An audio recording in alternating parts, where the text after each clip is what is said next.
Boa tarde, irmãos. Que a graça e a paz do Senhor Jesus esteja com cada um. Hoje, sábado, dia 25 de abril, o último sábado do mês, e queremos agradecer, em primeiro lugar, ao Senhor, porque sabemos que Ele tem cuidado, tem guardado a cada um de nós. E queremos, nessa oportunidade, estarmos aí meditando sobre o tema que escolhemos para esse mês, que é falar sobre o perdão. E hoje eu quero estar aí falando, compartilhando com os irmãos sobre o grande ministério que Deus confiou à sua igreja, e como nós fazemos parte da igreja, nós estamos inseridos justamente no corpo de Cristo, fazemos parte da igreja de Cristo nessa terra. Esse ministério da reconciliação, ele diz respeito a cada um de nós. Ou seja, cada um de nós precisamos exercitar na prática, no dia a dia, no nosso convívio com nossos irmãos. Então, o texto que eu gostaria de tomar como base está lá em 2ª carta, no livro de 2 Coríntios, 2ª carta de Paulo, no capítulo 5, versículo 17 até o 21. Vou ler o texto que diz assim: assim, se alguém está em Cristo, é nova criatura. As coisas antigas passaram, eis que tudo se fizeram novo. Ora, tudo isso provém de Deus, que nos reconciliou consigo mesmo por meio de Cristo e nos deu o ministério da reconciliação. A saber, que Deus estava em Cristo, reconciliando consigo o mundo, não imputando os homens as suas transgressões, e nos confiou a palavra da reconciliação. De sorte que somos embaixadores em nome de Cristo, como se Deus exortasse por nosso intermédio. Em nome de Cristo, pois rogamos que vos reconcilieis com Deus. Aquele que não conheceu o pecado, ele o fez pecado por nós, para que fôssemos feitos justiça de Deus. Nesse momento vamos estar orando ao Senhor, para que o Senhor nos dê a direção, orientação, e na meditação e na aplicação dessas palavras nas nossas vidas. Soberano e eterno Deus, nesse momento, mais uma vez dirigimos a Ti nesse dia. Te louvamos, ó Pai, porque o Senhor nos tem reservado esse dia de uma forma especial, específica, para todos os Teus filhos em toda a terra. Te louvamos, ó Pai, porque o Senhor nos tem dado a oportunidade de podermos, através da Tua palavra, buscar nela a orientação que provém de Ti para a nossa edificação. Soberano e eterno Deus, clamamos, ó Pai, que o Senhor esteja com a Tua mão sobre as nossas vidas, nos concedendo graça, nos concedendo força, nos concedendo vitória a todas as lutas e a todas as dificuldades que muitas e muitas vezes também nos atingem. Mas sabemos, ó Pai, que o Senhor tem prometido que estaria conosco todos os dias até a consumação do século. Portanto, Pai, nós queremos colocar diante do Senhor a Tua igreja, o Teu povo, independente do local, cidade, estado, país, enfim, no mundo todo, onde estiver os Teus filhos. E eu sei, ó Pai, que o Senhor é o único que pode cuidar e proteger de todos em toda a terra. Portanto, Pai, eu quero pedir a Tua bênção nesse momento em favor de todos esses irmãos em Cristo Jesus. Que o Senhor nos dê a graça, Pai, de colocar em prática esse grande ministério da reconciliação que nos foi outorgado por meio do Senhor Jesus, quando lá na cruz morreu, entregando a sua vida por cada um de nós. Portanto, Pai, continua nos abençoando e nos fortalecendo. Em nome do Senhor Jesus. Amém. Muito bem, irmãos. Então, quando nós olhamos para esse texto, ele está falando aqui justamente para as pessoas que uma hora, a partir do momento que encontraram com o Senhor da vida, com o Senhor Jesus, a partir do momento que Jesus passa a fazer parte efetivamente das nossas vidas, a partir desse momento nós recebemos dele graça sobre graça, E a Bíblia nos diz que é de fé em fé e de glória em glória. Ou seja, nós passamos a viver uma vida diferente, uma vida pautada pela orientação que nos é dada mediante a palavra de Deus. E quando o texto diz assim que se alguém está em Cristo é nova criatura, é porque estar em Cristo requer de nós justamente assumir um compromisso com Ele, admitindo que Ele seja o senhorio da nossa vida. Ou seja, a partir do momento que Jesus ele passa a coordenar os nossos passos, a nossa vida, os nossos pensamentos, então a partir daí nós estamos sendo aptos para vivermos ativamente nessa vida de poder também perdoar as pessoas à nossa volta. Portanto, diz, se alguém está em Cristo é nova criatura, as coisas antigas. Que coisas antigas é essa que o apóstolo aqui está falando? Aquelas coisas que nos separavam de Deus, o pecado que outrora praticava sem ter consciência de que esses pecados, ele de certa forma, ele provocava a ira de Deus. A partir do momento em que nós nos deparamos com o Evangelho, e aqui é importante a gente ressaltar, justamente porque o apóstolo Paulo, escrevendo aos Romanos, ele diz que a palavra da cruz é loucura para aqueles que perecem, mas para aqueles que creem é o poder de Deus para a salvação.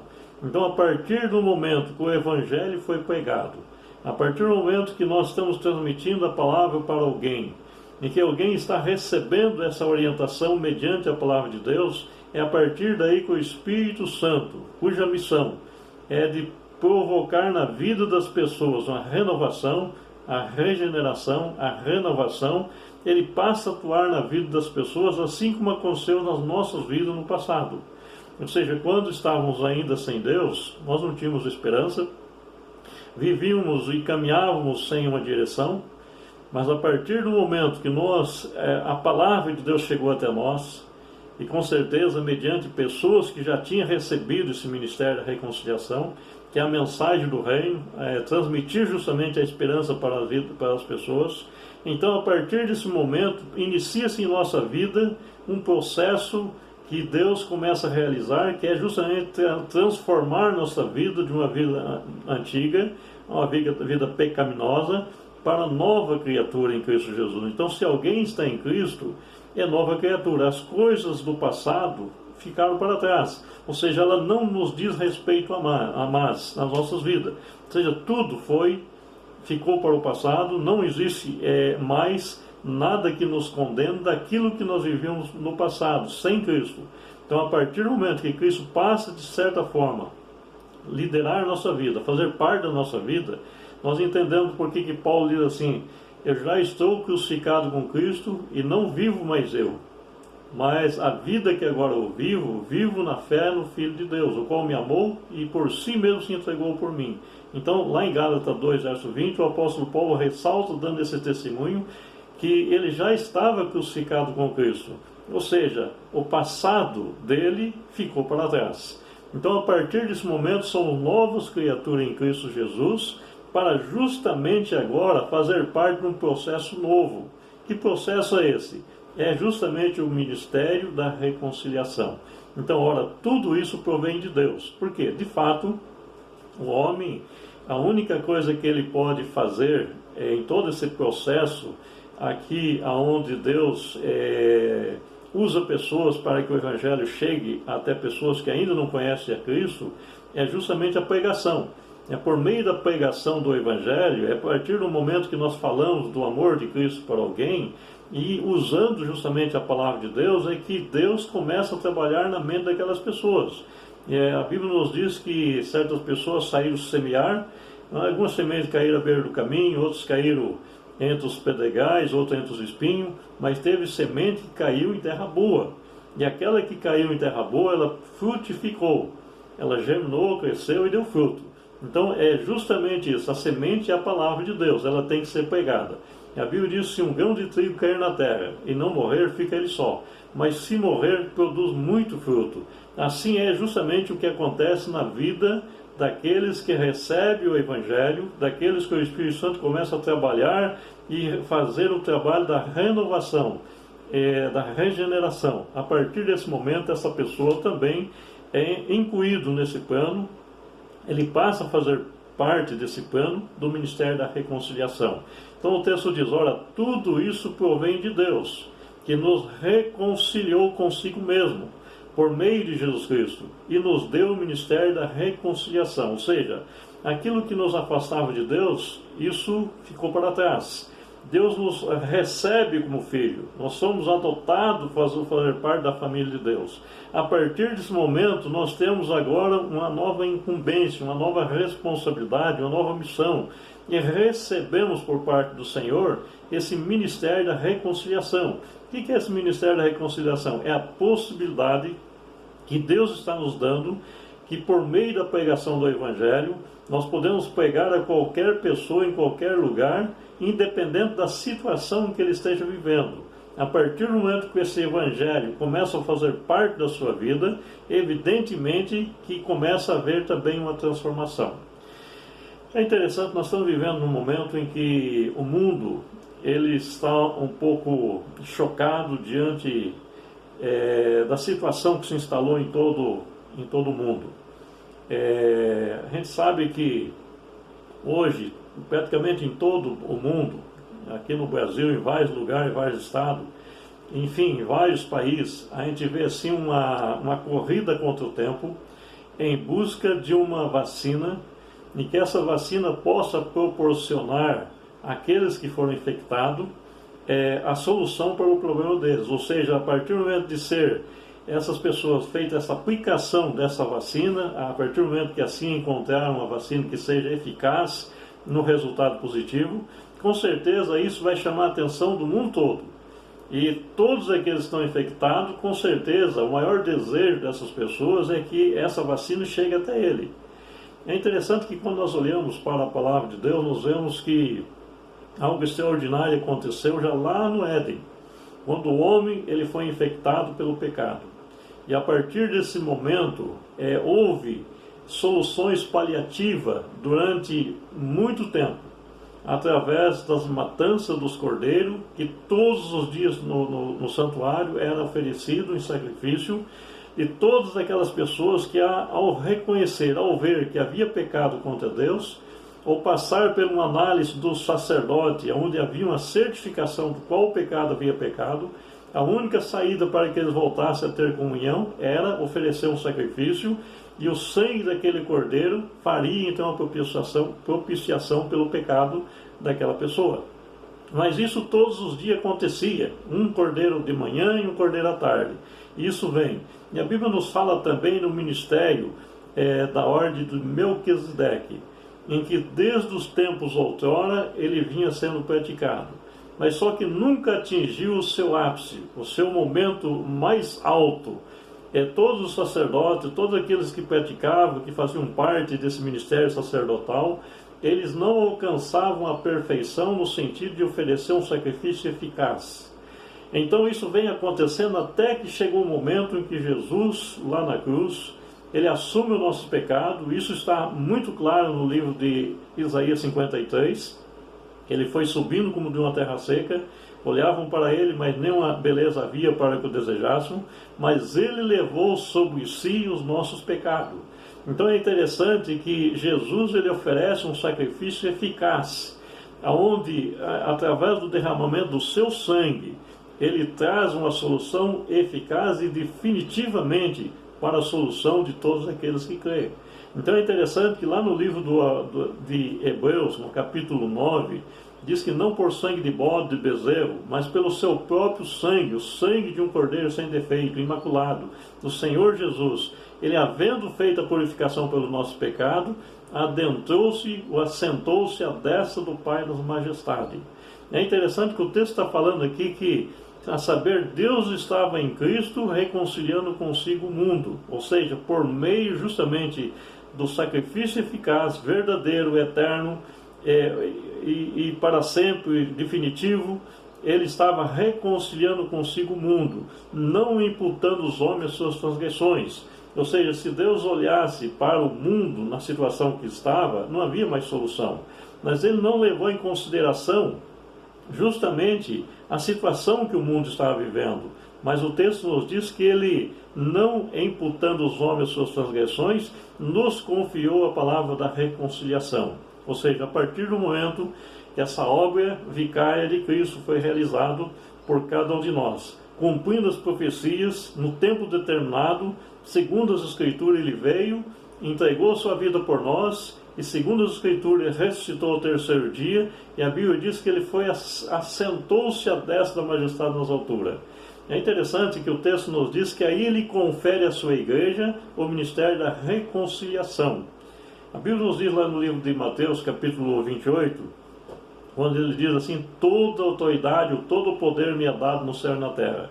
Portanto, ide, pregue o Evangelho, anuncie o Evangelho, façam discípulos de todas as nações, povos, tribos e línguas. E é interessante que essa mensagem da reconciliação é a mensagem da pregação do Evangelho, que tem um poder de transformação de vida, de que, independente da situação que cada um se encontra, certamente o perdão de Deus ele é eficaz para poder proporcionar justamente paz para aquelas pessoas que recebem o Evangelho na sua vida. Então o texto continua dizendo: de sorte que somos embaixador em nome de Cristo, como se Deus exortasse por nosso intermédio. Em nome de Cristo rogamos-vos que vos reconcilieis com Deus. Aquele que não conheceu o pecado, ele o fez pecado por nós, para que nele fôssemos feitos justiça de Deus. Ou seja, aqui nós vemos justamente o grande e inexplicável amor de Deus em prol das nossas vidas. Se não fosse justamente o sacrifício de Jesus, que foi eficaz, eficiente, perfeito, imaculado, todos os demais sacrifícios que outrora havia sido praticado por meio da ordem sacerdotal no passado, todos eles não teriam validade alguma. O mundo estaria perdido. Ou seja, a obra de Cristo ela foi eficaz no sentido não somente de trazer-nos a reconciliação nossa com Deus, mas de proporcionar justamente a vitória que tanto é necessário para a sua igreja. No livro de Romanos, nós encontramos no capítulo 5, quando o apóstolo Paulo ele diz assim: justificado mediante a fé, temos paz com Deus, por meio de nosso Senhor Jesus Cristo, por intermédio de quem obtivemos igualmente acesso pela fé a essa graça, na qual estamos firmes, e nos gloriamos na esperança da glória de Deus. E não somente isso, mas nos gloriamos na própria tribulação, sabendo que a tribulação produz perseverança. A perseverança, a experiência, a esperança. Ora, a esperança não confunde, porque o amor de Deus é derramado em nossos corações pelo Espírito Santo que nos foi outorgado. Porque Cristo, quando ainda éramos fracos, morreu ao seu tempo pelos ímpios. Dificilmente alguém morreria por um justo, pois poderá que pelo bom alguém se anime a morrer. Mas Deus prova o seu amor para conosco. De fato, Cristo ter morrido por nós, sendo nós ainda pecadores. Então o texto está dizendo que Deus não imputou, não levou em conta justamente o pecado que havíamos praticado outrora, mas Ele nos dá o ministério da reconciliação. O texto diz logo muito mais agora: sendo justificado pelo seu sangue, seremos salvos por Ele da ira, a ira vindoura. A Bíblia diz que um dia as pessoas vão pedir para esconder-se daquele que está sentado no trono e da ira do Cordeiro. É interessante que o pastor Luciano e vários pastores aí têm falado nas lives que a gente tem acompanhado, e de fato é uma grande verdade que está sendo divulgado, está sendo ensinado, que ele veio para nos livrar do pecado que nós cometemos no passado, do pecado que nós em Cristo, mesmo como nova criatura, muitas vezes ainda praticamos, mas Ele nos veio livrar justamente de uma situação que nos poderia separar definitivamente de Deus, que é justamente o grande dia, onde o Senhor colocará todas as nações diante da sua presença, e nesse momento ali, haverá então uma separação definitiva daqueles que fizeram a vontade de Deus e daqueles que não fizeram. Para aqueles que fizeram a vontade do Senhor, Ele vai fazer um grande convite. Talvez esse seja o convite mais interessante, mais esperado, para ser feito, que é aquele convite que ele vai dirigir àqueles que são à sua direita: vinde bendito meu Pai, possuamos o reino que está preparado desde a fundação do mundo. Então isso vai acontecer, mas haverá uma outra sentença, onde ele vai dizer também, para aqueles que não estão com seu nome escrito no livro da vida, ele vai dizer: apartai-vos de mim, maldito, para o fogo eterno. Então a salvação que Jesus veio propiciar para cada um de nós, trazer para nós, como dádiva, como justamente um ato da sua misericórdia, da sua bondade, é nos livrar justamente de todo tipo de condenação. Ou seja, nós somos livres em Cristo para desfrutar do seu amor já aqui, quando nós estamos vivendo, e poder compartilhar esse amor através justamente de muitos e muitos momentos de termos que perdoar, termos que ajudar, termos que suportar muitas vezes a fraqueza dos nossos irmãos. Então o texto diz assim, no versículo 10 diz assim: porque se nós, quando inimigo, fomos reconciliados com Deus, mediante a morte do seu Filho, muito mais, estando já reconciliados, seremos salvos pela sua vida. E não apenas isso, mas também nós gloriamos em Deus por nosso Senhor Jesus Cristo, e por intermédio de quem recebemos agora a reconciliação. Ou seja, Deus nos deu o ministério da reconciliação para podermos vivermos em paz com Ele. Isso é algo que não tem preço, que não tem nada que possa se equivaler, ou seja, se possa se comparar justamente o que Deus fez por cada um de nós. Tem um texto lá no livro de Colossenses, no capítulo 1, e é interessante aqui que o texto diz assim: Ele nos libertou do império das trevas e nos transportou para o reino do seu Filho e do seu amor, do qual temos a redenção e a remissão dos pecados. Este é a imagem de Deus invisível, primogênito de toda a criação, pois neles foram criadas todas as coisas, no céu, sobre a terra, e visível e invisível, seja trono, seja soberania, quer principado, quer potestade, tudo foi criado por Ele e por meio dele, e para Ele. Ele é antes de todas as coisas, e nele tudo subsiste. Ele é o cabeça do corpo da igreja.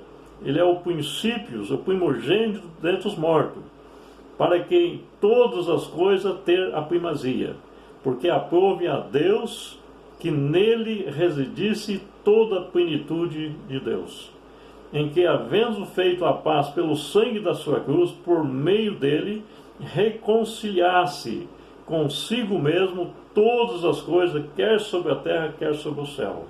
Aqui é interessante refletirmos aqui, que no versículo 20, ele diz assim que, diante de tudo que ele de repente representa, que de fato ele é, um Deus todo-poderoso, o grande eu sou, aqui ele está falando justamente que tudo subsiste pela sua graça, pelo seu poder. Ele é antes de todas as coisas, ou seja, tudo foi criado por ele e para ele. Mas no versículo 20 diz: havendo feito a paz pelo sangue da sua cruz, por meio dele, reconciliar-se consigo mesmo todas as coisas, quer sobre a terra, quer sobre o céu.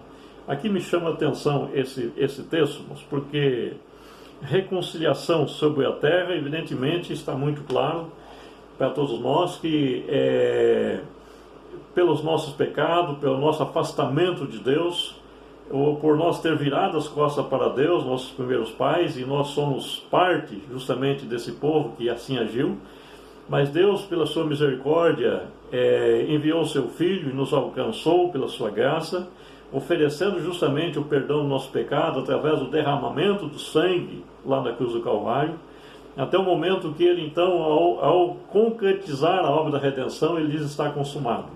Mas o texto está dizendo que ele trouxe reconciliação não somente sobre a terra, mas também sobre o céu. E a pergunta que muitas vezes fazemos: como reconciliação no céu? É interessante a gente parar um pouquinho e analisar. O pecado, ele deu-se início no céu. Talvez o maior pecado que possa existir na vida de um ser humano é o pecado da rebelião. É quando a pessoa quer ser igual a alguém em que não lhe foi proporcionado essa condição. E ali nos diz o texto que Deus resiste o soberbo, porém os humildes lhe confere a sua graça. E quando Lúcifer, um anjo de luz, Ele quis assentar-se à cadeira de Deus, ele quis ser igual a Deus, ele pecou. A Bíblia nos diz lá no livro de Apocalipse que a terça parte dos anjos foi levado ou se rebelaram contra Deus. Diante dessa situação, irmãos, a obra de Cristo é tão eficaz, vai além de toda expectativa, de tudo aquilo que possamos imaginar, porque quando ele assenta-se ao lado do trono celestial, quando ele assenta-se ao lado do Pai, ele está ali trazendo a reconciliação também para toda a corte celestial. Ele mostra justamente ali que a sua obra foi eficaz, no sentido de proporcionar não só a salvação aqui da humanidade, aqui do planeta Terra, mas também de proporcionar reconciliação para os seres celestiais. Então nós olhamos lá no livro de Hebreus, no capítulo 9 e versículo 23, muitas vezes as pessoas interpretam esse verso aqui de forma equivocada, mas o texto diz assim que era necessário, portanto, que as figuras das coisas que se acham no céu se purificassem com tais sacrifício, mas as próprias coisas celestiais com sacrifício a eles superiores. Que sacrifício é esse superior? O verso 24 diz, porque Cristo não entrou num santuário feito por mãos, figuras do verdadeiro, porém no mesmo céu, para comparecer agora por nós diante de Deus. Comparecer, o compadecer, ou seja, ele passa a ser o nosso intercessor, o nosso auxiliar, intercedendo junto ao Pai por nós. Mas o texto diz que as próprias figuras das coisas celestiais teriam que ser purificado. E aqui nós vemos, irmãos, que quando nós imaginamos aqui Jesus, ele traz uma solução definitiva, eterna. É somente por meio dele. É por isso que todo tipo de obra que viemos a praticar, ela pode e deve ser praticada. Eu acredito que jamais vamos aí entender que alguém que faz o bem para outras pessoas está errado. Mas quando se olha para essa situação, para esse tipo de ação, como algo para buscar ou alcançar merecimento de Deus, essa pessoa está totalmente 100% errado. A tudo aquilo que praticarmos, devemos praticar porque Deus fez algo extraordinariamente maior, infinitamente maior por nós. Então, ajudar uma pessoa que está necessitada, está precisando de nossa ajuda, isso é insignificante diante daquilo que Ele fez. E a obra de salvação, os nossos pecados, ainda que nós dessemos o nosso próprio corpo para ser queimado, nada disso adiantaria, porque a obra de Cristo ela foi eficaz, é como uma vacina que traz para nós a solução definitiva para um problema de um vírus que está nos levando à morte. Mas pela graça de Deus, Ele nos oferece o seu sangue, para que através do seu sangue nós pudéssemos ser redimidos completamente. Para finalizar, eu quero ler um texto que se encontra no livro de Apocalipse, capítulo 5, que diz assim que eu vi a mão direita daquele que estava sentado no trono, o livro escrito por dentro e por fora, de todo selado com 7 selos. Vi também um anjo forte que proclamava com grande voz: quem é digno de abrir o livro e de desatar os selos? Ora, nem no céu, nem sobre a terra, nem debaixo da terra, ninguém podia abrir o livro e nem mesmo olhar para ele. E eu chorava muito, porque ninguém foi achado digno de abrir o livro, nem mesmo de olhar para ele. Todavia, um dos anciãos me disse: não chore, eis que o leão da tribo de Judá, raiz de Davi, venceu para abrir o livro e os seus selos. Então vi do meio do trono um dos 4 seres viventes, e entre os anciãos de pé um cordeiro, como tendo sido morto. E ele tinha os 7 chifres, bem como os 7 olhos, que são os 7 Espíritos de Deus enviados sobre toda a terra. Veio, pois, e tomou o livro da mão direita daquele que estava sentado no trono. E quando tomou o livro, os 4 seres viventes e os 24 anciãos prostraram-se diante do cordeiro, tendo cada um deles uma harpa e taças de ouro cheias de incenso, que são as orações do santo. entoaram um cântico, dizendo: digno és de tomar o livro, de abrir o seu selo, porque foste morto, e com o seu sangue compraste para Deus os que procedem de toda tribo, língua, povos e nações. E para o nosso Deus o constituísse reino e sacerdote, e reinarão sobre a terra. E vi uma voz de muitos anjos ao redor do trono e dos seres viventes e dos anciãos, cujo número era milhões, milhões e milhares de milhares, e proclamavam com grande voz: digno é o Cordeiro que foi morto, de receber o poder, riqueza, soberania, força, honra, glória e louvor. Então ouvi que toda criatura que há no céu e sobre a terra, e debaixo da terra, e sobre o mar, e tudo que nele há, estava dizendo: aquele que está sentado no trono e ao Cordeiro, seja o louvor, a honra e a glória e o domínio pelos séculos do século. E os 4 seres viventes respondiam: amém. Também os anciãos prostravam e adoravam. Que texto maravilhoso, a gente poder ver aqui justamente João recebendo essa revelação, justamente de um momento especial, onde houve um momento de um grande silêncio, ninguém podia olhar para o livro e nem abrir o seu selo, e de repente alguém levanta e diz: não chore. Existe alguém aqui que fez uma obra extraordinária, que ele foi morto, mas que vive. Ele abrirá o livro e o seu selo. Então ali traz novamente a harmonia, no sentido de que todo aquele momento de aflição, aquele momento assim de desespero, o que fazer agora? A solução está em Jesus, tanto no céu quanto na terra. É essa